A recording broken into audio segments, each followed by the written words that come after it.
الحمد لله نحمده ونستعينه ونستغفره ونعوذ بالله من شرور أنفسنا ومن سيئات أعمالنا من يهده الله فلا مضل له ومن يضلله فلا هادي له وأشهد أن لا إله إلا الله وحده لا شريك له وأشهد أن محمدا عبده ورسوله أما بعد فإن خير الحديث كتاب الله وخير الهدي هدي محمد صلى الله عليه وسلم وشر الأمور محدثاتها وكل محدثات بدعة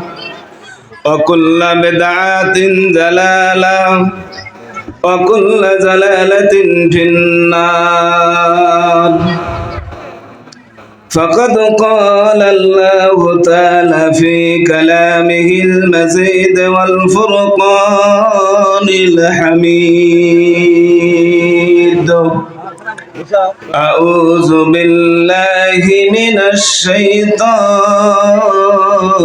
الرجيم بسم الله الرحمن الرحيم إن الله وملائكته يصلون على النبي يا أيها الذين آمنوا صلوا عليه وسلموا تسليما وقال الله تعالى أعوذ بالله من الشيطان الرجيم لقد كان لكم في رسول الله أسوة حسنة وقال النبي صلى الله عليه وسلم صلوا كما رأيتموني أصلي أو كما قال عليه والصلاة والسلام কোনো একদিন এদেশের আকাশে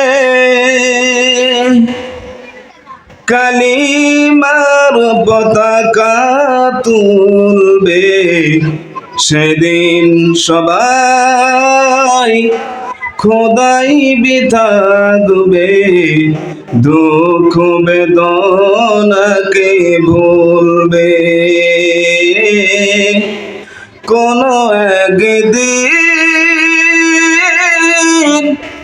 এদেশের আকাশে কালিমার পতাকা তুলবে সেদিন সবাই খোদাই বিথাকবে দুঃখ বেদনাকে ভুলবে সেদিন আর হবে না হাহাকার অন্যায় জুলুম অবিচার থাকবে না অনাচার দুর্নীতি কদাচার সকলেই শান্তিতে থাকবে সেদিন সবাই খোদাই বিথাকবে দুঃখ বেদনাকে ভুলবে কোনো একদিন এদেশের আকাশে কালিমার পতাকা তুলবে সেদিন সবাই খোদাই বিথাকবে দুঃখ বেদনাকে ভুলবে একাকিনী রমণীরা নির্জন পথে যাবে, কেউ কোনো কটু কথা কবে না। একাকিনী রমণীরা নির্জন পথে যাবে, কেউ কোনো কটু কথা কবে না। সেদিন আর নাই বেশি দূরে, সেদিন আর নাই বেশি দূরে, আর কিছু পথ গেলে মিলবে। সেদিন সবাই খোদাই থাকবে, দুঃখ বেদনাকে ভুলবে। কোনো একদিন এদেশের আকাশে কালিমার পতাকা তুলবে।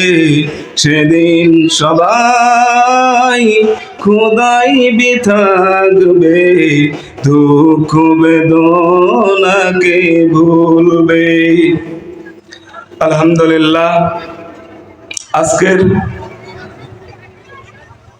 এই জলসার সুনাম ধন্য সবার সভাপতি সাহেব, মুখ্য অতিথি সাহেব, বিশিষ্ট ওলামায়ে কেরাম, এই অঞ্চল থেকে আসা মুরব্বিয়ান এজাম, পর্দার আড়ালে থাকা দিনের দরদিনী মা ও বোনেরা, আমার সামনে বসে থাকা দিনের সৈনিকের মতো যুবক ভাইয়েরা, অবশ্যই সেই মহান আল্লাহ রাব্বুল আলামিনের হাজার হাজার তারিফ ও প্রশংসা, যে মহান আল্লাহ রাব্বুল আলামিন মেহেরবানি করে এই সন্ধিক্ষণে আমাদেরকে বসে দিনের আলোচনা শোনার তৌফিক দিয়েছেন।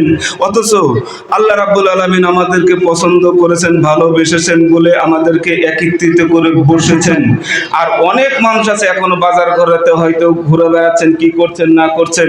অনেক মানুষ হয়তো মোবাইলে ব্যস্ত, বিভিন্ন কাজে ব্যস্ত আছেন। আল্লাহ ওদেরকে চাই নাই, ওদেরকে ভালোবাসেন নেই বলে এইরকম একটা অনুষ্ঠানের ভিতরে নিয়ে আসেন নেই। আল্লাহ রাব্বুল আলামিন আমাদেরকে ভালোবেসেছেন, মহব্বত করেছেন বলেই আল্লাহ রাব্বুল আলামিন আমাদেরকে বসে থেকে দিনের কথা শোনার তৌফিক দিয়েছেন। সে মহান আল্লাহ রাব্বুল আলামিনের তারিফ আমরা একবার সবাই জোরে সুরে বলি আলহামদুলিল্লাহ। তারপর আমাদের ভাই, আমাদের আখিরি নবী হযরত মুহাম্মদ রাসূলুল্লাহ সাল্লাল্লাহু আলাইহি ওয়াসাল্লামের প্রতি দিল থেকে মহব্বত করে সবাই একবার বলি সাল্লাল্লাহু আলাইহি ওয়াসাল্লাম। মুহতারাম মুকাররা, হয়তো আমার টাইম খুবই শর্ট, হয়তো টাইম শেষই হয়ে গেছেন। হয়তো আমি এলাকার আপনাদের ছেলে, হয়তো কারো ভাতিজা, কারো ছেলে, হয়তো দুটি সময়, ওই জন্য খুবই সময় কম। আর আমরা হয়তো মানে জলসাটা আপনারা আসতেও দেরি করলেন, শুরু করতেও দেরি হয়ে গেল। তো যা হোক, একটু মানুষ যারা হয়তো বাইরে আছেন একটু আসেন, আর আমার পরেই বক্তব্য আরম্ভ হবে। এবার দেখেন, আমি পবিত্র কোরআনে কারিম থেকে একটা কোরআনে কারিমের আয়াত তেলাওয়াত করেছি, হাদিসে নববী থেকে ছোট্ট একটি বুখারী শরীফের একটি হাদিস পড়েছি। এটা সামনে রেখেই যখন আমাকে সভাপতি সাহেব অনলিং দিবে আমি ছেড়ে দেব। এবার দেখেন, আমি যে পড়েছি, তো আমাদের উদ্দেশ্য হলো আমরা কার অনুকরণ করব। বিভিন্ন মানুষ বিভিন্ন মানুষের অনুকরণ করে। কেউ কেউ দেখবেন চুল কাটে, হয়তো এমনভাবে চুল কাটে পাশে কোনটা সামনে কোনটা বোঝা যায় না, বোঝা যায় না। কারণ উনি হয়তো কাকে অনুসরণ করেছেন, কাউকে হয়তো অনুসরণ করেছেন, হয়তো যারা ফুটবল খেলায়, যারা ফুটবল খেলার প্লেয়ার, তাদের হয়তো অনুসরণ করেছেন। তাদের চুল যে কয়টা প্লেয়ার সব কয়টারই পরাই একই রকম, তো হয়তো ওদিকে অনুসরণ করেছেন। দেখবেন লঙ্কন পরিধান করছেন, কাপড় পরিধান করছেন, হঠাৎ করে এখানে ছিঁড়া, ওই কাউকে দেখেছেন, দেখে ওটা ফলো করছেন কি করছেন না, ওই ওকে অনুসরণ করছেন। হয়তো কোনো নায়ককে দেখেছেন, হয়তো কাউকে দেখেছেন, ওই ওকে ফলো করেছেন। মহিলা মানুষ হয়তো এই যে যখন বাজারের ভিতরে যে হয়তো কাপড়ের নাম বেরিয়ে হয়ে যায় যে এটা কিরণমালা, এটা পাকিস্তান, এটা মিয়া মানুষের নামে যখন একটা পোশাক বেরিয়ে যায়, ওই পোশাকের দামও বেশি হয়, চলছেও বেশি, কারণ ওকে অনুসরণ করছে। তো আমরা আসলে কাকে অনুসরণ করব? আমরা মুসলমান যত কয়টি লোক বসে আছি, কার অনুকরণ করব? কার করব আমরা জানি না। কার করতে হবে অনুসরণ? আমাদের আখিরি নবী হযরত মুহাম্মদ রাসূলুল্লাহ সাল্লাল্লাহু আলাইহি ওয়াসাল্লাম। দেখেন কেমন করে অনুসরণ করতে হবে, আল্লাহ রাব্বুল আলামিন পবিত্র কোরআনে বললেন। আল্লাহ রাব্বুল আলামিন পবিত্র কোরআনে কারিমে আজ থেকে 1450 বছর আগে আল্লাহ রাব্বুল আলামিন পবিত্র কোরআনে কারিমের ভেতরে উল্লেখ করে দিলেন, পৃথিবীর মানুষেরা, আমি আল্লাহ রাব্বুল আলামিন তোমাদেরকে বলে দিচ্ছি, আমার যিনি বিশ্বর নবী, আমার যিনি আখিরি নবী, আমি যে পৃথিবীর জমিনে আমার নবীকে পৃথিবীর জমিনের ভিতরে প্রেরণ করেছি, আমার যে বিশ্ব নবীকে আমি পৃথিবীর জমিনের ভিতরে যে আমি আখিরি নবী, আমি যে পৃথিবীর জমিনের ভিতরে প্রেরণ করেছি, ওই নবী সম্পর্কে পবিত্র কোরআনে কারিমে আল্লাহ রাব্বুল আলামিন বলে দিলেন, লাকাদ কানা লাকুম ফি রাসূলিল্লাহি উসওয়াতুন হাসানাহ। ভাই গো, আল্লাহ রাব্বুল আলামিন কত সুন্দর করে জানিয়ে দিলেন, আমি পৃথিবীর জমিনের ভেতরে আমার নবীকে আমি বানিয়ে দিয়েছি, গোটা পৃথিবীর মানুষের ভেতরে আমি মডেল করে আমার নবীকে আমি পৃথিবীর জমিনের ভেতরে প্রেরণ করেছি। আমি এই পৃথিবীর জমিনের ভেতরে এক বেড়া স্বরূপ করে আমি আল্লাহ রাব্বুল আলামিন আমি আমার বিশ্ব নবীকে পৃথিবীর জমিনের ভেতরে প্রেরণ করেছি।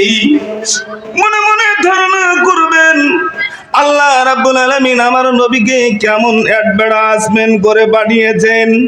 এই যে বর্তমান যে মোবাইল বের হয়, মোবাইলটা দোকানে যদি কিনতে চলে যান, ওই যে ডাইরেক্ট মোবাইলটা দেবে না, মোবাইলের মতোই একটা জিনিস বের করবে, সেম মোবাইল, কিন্তু ওটা মোবাইল নয়, ওটা আমরা জানি ওটা ডেমো, ওটা মোবাইলের মতোই, কিন্তু ওর ভিতরে সিম নাই, ওর ভিতরে ব্যাটারি নাই। ওই ডেমোটা দেখে আপনাকে বলে দেবে এত জিবি ফোন মেমোরি আছে, এত ক্যামেরা আছে, এত এটা আছে, সেম এইরকম মোবাইল, কিন্তু ওটা ডেমো। ভাই গো, ওটা দেখারে আমরা বুঝতে পারি এই পৃথিবীর জমিনের ভিতরে মোবাইলটা কেমন হবে। আল্লাহ রাব্বুল আলামিন তাই আমাদের ভিতরে আমাদের বিশ্ব নবীকে উত্তম নমুনা করে আমাদের গোটা পৃথিবীর মানুষের ভিতরে আল্লাহ রাব্বুল আলামিন প্রেরণ করেছেন। ওরে গোটা পৃথিবীর মানুষেরা, আমি আল্লাহ রাব্বুল আলামিন আমার বিশ্ব নবীজিকে এই পৃথিবীর জমিনের ভিতরে প্রেরণ করলাম। আমার নবী কেমন করে চুল রেখেছেন, পৃথিবীর মুসলমান মানুষরে তারা পৃথিবীর জমিনের ভিতরে তেমন করে চুল রাখবি। আমার বিশ্ব নবী কেমন করে হেঁটে যেত, পৃথিবীর জমিনের ভিতরে তারা তেমন করে চলবি। আমার নবীজি পৃথিবীর জমিনের ভিতরে কেমন করে খেত, তোরা পৃথিবীতে তেমন করে খাবি। আমার বিশ্ব নবী কেমন করে কথা বলেছেন, তেমন করে আমাদের কথা বলতে হবে। আল্লাহ রাব্বুল আলামিনের নবী কেমন কাপড় পরিধান করেছেন, তেমন কাপড় আমাদের পৃথিবীতে পরিধান করতে হবে। তার মানে আল্লাহ রাব্বুল আলামিন আমাদের বিশ্ব নবীকে আমাদের ভিতরে উত্তম নমুনা করে, উত্তম আদর্শ করে আল্লাহ রাব্বুল আলামিন পাঠিয়েছেন। গতিকে আমাদের নবীর মতো আমাদের নবী কেমন করে চলেছেন, আমাদের নবী কি করেছেন, আমাদের নবী কেমন করে উঠা বসা খাওয়া দাওয়া করেছেন, তেমন করেই আমাদের হতে হবে। আমার নবীর কথা মেনে চলতে হবে। বলেন কেন? আল্লাহ রাব্বুল আলামিন আবার পবিত্র কোরআনে কারিমে আমার নবী সম্পর্কে বললেন, ওমা তাকুমুর রাসূলু ফাখুযুহু ওমা নাহাকুম আনহু ফান্তাহু। ভাই গো, আল্লাহ রাব্বুল আলামিন কত সুন্দর কথা আল্লাহ রাব্বুল আলামিনের নবী সম্পর্কে তুলে ধরলেন। ওমা তাকুমুর রাসূলু ফাখুযুহু, আমি আল্লাহ রাব্বুল আলামিন তোমাদেরকে বলে দিচ্ছি, বান্দারা, আমি আল্লাহ রাব্বুল আলামিন বলে দিচ্ছি, আমার বিশ্ব নবী তোমাদেরকে যেটা দিবে তুমি পৃথিবীর জমিনের ভিতরে গ্রহণ করে নেবে। আল্লাহ রাব্বুল আলামিন তার মানে বুঝিয়ে দিতে চাইছেন, পৃথিবীর মানুষরে আমি আল্লাহ রাব্বুল আলামিন আমার নবীকে আমার নবী জি ভালাই যেগুলি বলবে, আল্লাহ রাব্বুল আলামিনের নবী যেগুলি ভালাই বলবে, যেগুলি আদেশ করবে, ওই আদেশগুলি পৃথিবীর জমিনের ভিতরে আমাদের মেনে নিতে হবে। আল্লাহ বলে দিল, আমার নবী যেগুলি ভালাই বলবে, যেগুলি আল্লাহ রাব্বুল আলামিনের নবীজি ভালাই আদেশ দিয়েছেন ওইগুলি আমাদের পৃথিবীতে মানতে হবে। যেমন আল্লাহ রাব্বুল আলামিনের নবী বলেছেন, দাড়িটা তুমি লম্বা করো আর মুছটা তুমি খাটো করো। তার মানে পৃথিবীর জমিনে আমাদের জন্য উত্তম হচ্ছেন, আমাদের জন্য আইন কারণ হচ্ছেন দাড়িটা লম্বা করতে হবে আর মুছটা খাটো করতে হবে। আল্লাহ রাব্বুল আলামিনের নবী যেমন বলেছেন, পৃথিবীর জমিনের ভিতরে তুমি যখন মসজিদে যখন তুমি ঢুকবে, তুমি আগে ডান পা দেবে, আর যখন তুমি বেরিয়ে যাবে তখন তুমি বাঁ পামটা দেবে। তুমি যখন বাথরুমে ঢুকবে তুমি আগে ওই যে বাঁ পামটা দেবে, আর যখন বেরিয়ে আসবে আগে তুমি ডান পাটা দেবে। পৃথিবীর জমিনে আল্লাহ রাব্বুল আলামিনের নবীজি এগুলি ভালাই আদেশ দিয়েছেন, আমাদের পৃথিবীতে আমাদের মানতে হবে। ওমা নাহাকুম আনহু ফান্তাহু।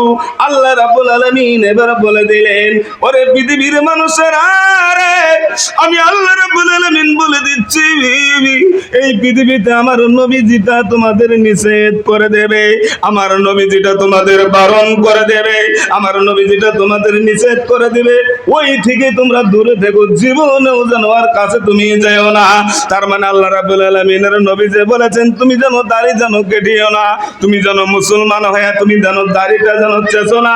পুঠো পৃথিবীতে জিন্দেগিতে যতদিন বেঁচে থাকবো অতদিন পর্যন্ত আমার দাড়িটা যেন আমি কোনো জীবনেও যেন বেলেট না লাগাই। আল্লাহ রাব্বুল আলামিনের নবী বললেন, তুমি যখন ওই যে পায়জামা কাপড় পরিধান করবে, তোমার ওই যে টাকনুর নিচে যেন তোমার কাপড়টা না যায়। পৃথিবীর জমিনে আমরা যতদিন পর্যন্ত বেঁচে থাকবো, আমরা যতদিন পর্যন্ত আল্লাহ রাব্বুল আলামিন আমাদের হায়াত দেবে, অতদিন পর্যন্ত আমার টাকনুর নিচে যেন কাপড় যেন না যায়। যদি আমরা এইগুলি মেনে চলি তাহলে আল্লাহ রাব্বুল আলামিনের নবীজির কথা আমরা পৃথিবীর জমিনের ভিতরে মান্যতা দিলাম। এবার একটা ভেবে দেখেন যে আমরা নবীজির কথা মানি তো? নবীজির কথা আমাদের মুহাব্বত নবীজির ভিতরে আছে তো? এই যে কয়টা লোক আছেন আজকের ময়দানে দেখতে কোনতে বলে দিতে চলছি, আজকে যদি একটা একটা করে হাত উঁচু করে নিতে বলি, ভাই গো ভাই গো, আমাদের নবী যে বলেছেন টাকনুর নিচে যেন কাপড়টা যেন আমার জীবনেও যেন যায় না। পুরুষ মানুষের কথা বলেছি, মহিলাদের জন্য নয়। একটা মানুষ বলতে পারবেন গো, যারা আমরা অফিসে কাম করি, আদালতে কাম করবি, মৌলবি মানুষ ছাড়া যারা নামাজ পড়ে, তারা ছাড়া যারা নামাজ পড়েন না, ওই সমস্ত মানুষ কয়টা মানুষ বের হবে যে আমি টাকনুর উপরে কাপড় পরিধান করি পুরুষ মানুষের? আজকে বিজ্ঞানীরা বের করেছেন যে টাকনুর উপরে কাপড় পরলে ওই মুসলমানের স্বাস্থ্য ভালো থাকে, ওই মানুষটার স্বাস্থ্য ভালো থাকে। কারণ আজ থেকে 1500 বছর 1450 বছর আগে আল্লাহ রাব্বুল আলামিন সাল্লামের নবী বলেছেন যে তুমি পুরুষ মানুষ, তুমি টাকনুর উপরে কাপড় পরিধান করবে। বিভিন্ন মানুষ বিভিন্ন মিডিয়াতে দেখা যায় যে হঠাৎ করে বলে ফেলে যে এগুলো কি মানুষ পায়জামা পরে আবার টাকনুর উপরে হাঁটুর নিচে পায়জামা পরে।